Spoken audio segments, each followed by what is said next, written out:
Oke, sekarang kita akan masuk ke jenis tumbukan. Yang pertama itu ada namanya lenting sempurna. Lenting sempurna itu artinya yang pertama tidak ada energi yang hilang. Dan di sini energi yang ada itu adalah energi yang berkaitan dengan kecepatan. Berarti itu adalah energi kinetik. Artinya energi kinetik total sebelum tumbukan sama dengan energi kinetik total setelah tumbukan. Yang kedua, nilai dari koefisien restitusi itu sama dengan 1. Artinya apa? Kita lihat bahwa koefisien restitusi itu persamaannya seperti ini. Artinya kalau V1 minus V2 kita kalikan silang ke sini, berarti selisih kecepatan sebelum tumbukan sama dengan selisih kecepatan setelah tumbukan. Itu artinya. Terus yang berikutnya, tetap berlaku hukum kekekalan momentum. Untuk jenis tumbukan yang kedua, itu adalah tumbukan lenting sebagian. Yang berlaku pada tumbukan lenting sebagian itu adalah terjadi kehilangan energi. Artinya energi sebelum tumbukan berbeda dengan energi setelah tumbukan karena ada kehilangan energi. Kedua, koefisien restitusinya bernilai antara 0 sampai dengan 1. Yang ketiga, berlaku hukum kekekalan momentum.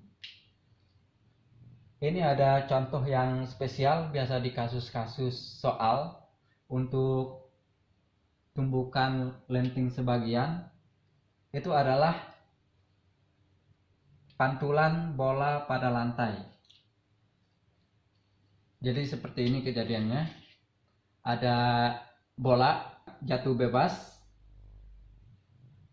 hingga menumbuk lantai. Kemudian bola tersebut mantul lagi ke atas. Pertama kita lihat ketinggiannya itu H1. Setelah dia bertumbukan dengan lantai, dia mantul dengan ketinggian H2. Berarti ada perubahan kecepatan sehingga ada perubahan energi. Seandainya tumbukan antara benda dengan lantai tidak ada kehilangan energi, pasti setelah tumbukan benda ini akan naik setinggi dengan keadaan pertama, yaitu H1. Tapi karena dia mengalami kehilangan energi, artinya kecepatannya berkurang, makanya ketinggian yang pertama berbeda dengan ketinggian yang kedua. Sekarang kita akan masuk ke persamaannya. Kecepatan yang dilihat adalah kecepatan sesaat sebelum menumbuk lantai, yaitu kita simbol V1. Cara mencarinya itu bagaimana? V1 itu kita ingat persamaan gerak jatuh bebas, yaitu ini. Berarti VT.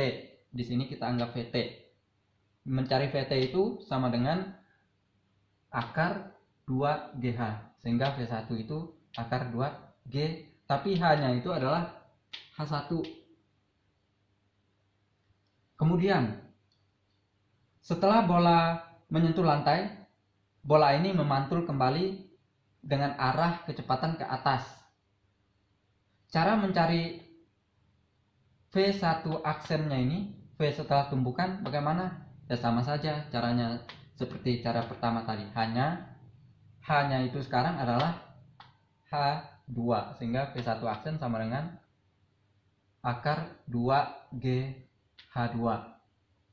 Di sini ada minus, itu tandanya bahwa setelah mengalami tumbukan arah kecepatannya berubah, arah ke bawah positif, arah ke atas negatif, seperti itu. Sekarang kita masukkan ke persamaan koefisien restitusinya. Berarti delta V aksen itu adalah V1 aksen dikurangi seharusnya V2 aksen. V2 itu apa? V2 nya itu yang dimiliki lantai. Lantai itu kan tidak bergerak, berarti V2 aksennya 0. Karena sama saja, ini kita anggap benda 1, terus lantai kita anggap benda 2. Jadi yang di bawah V1 dikurangi V2 nya karena lantai berarti 0. Sehingga V1 di sini ada V1 aksen dibagi V1. Kita selesaikan sehingga memperoleh nilai akar H1 per H2. Itulah nilai koefisien restitusinya. Sekarang untuk jenis tumbukan yang terakhir, yaitu tumbukan tidak lenting. Pada tumbukan tidak lenting itu yang pertama terjadi kehilangan energi. Artinya energi sebelum tumbukan tidak sama dengan energi setelah tumbukan. Yang kedua, koefisien restitusinya bernilai 0. Kenapa bernilai 0? Sekarang bisa bernilai 0 itu karena kita lihat penurunan rumusnya, delta V kita kalikan dengan 0, hasilnya tetap 0, sama dengan ini kita uraikan menjadi seperti ini. Ini artinya V2 aksen sama dengan V1 aksen. Berarti kecepatan setelah tumbukan itu sama di kedua benda 2 dan benda 1, kecepatannya sama setelah tumbukan. Contoh tumbukan tidak lenting itu seperti ini. Peluru ditembakkan kepada balok kayu. Ini sebelum tumbukan. Peluru memiliki kecepatan V1 dan baloknya dalam keadaan diam. Berarti V2 sama dengan 0. Setelah peluru bertumbukan dengan balok, ternyata peluru itu bersarang di dalam balok, sehingga balok dan peluru ini bergeser bersama-sama. Kita beri di sini lantainya licin, sehingga balok dan peluru itu bisa bergerak. Sehingga kita beri kecepatannya itu V aksen, yaitu V kedua benda peluru dengan balok memiliki kecepatan V aksen. Seperti itu. Jadi ini merupakan kecepatan setelah tumbukan. Itu yang dimaksudkan dari kasus ini. V2 aksen sama dengan V1 aksen, karena mereka setelah tumbukan berjalan bersama-sama. Berarti kecepatan peluru sama dengan kecepatan balok.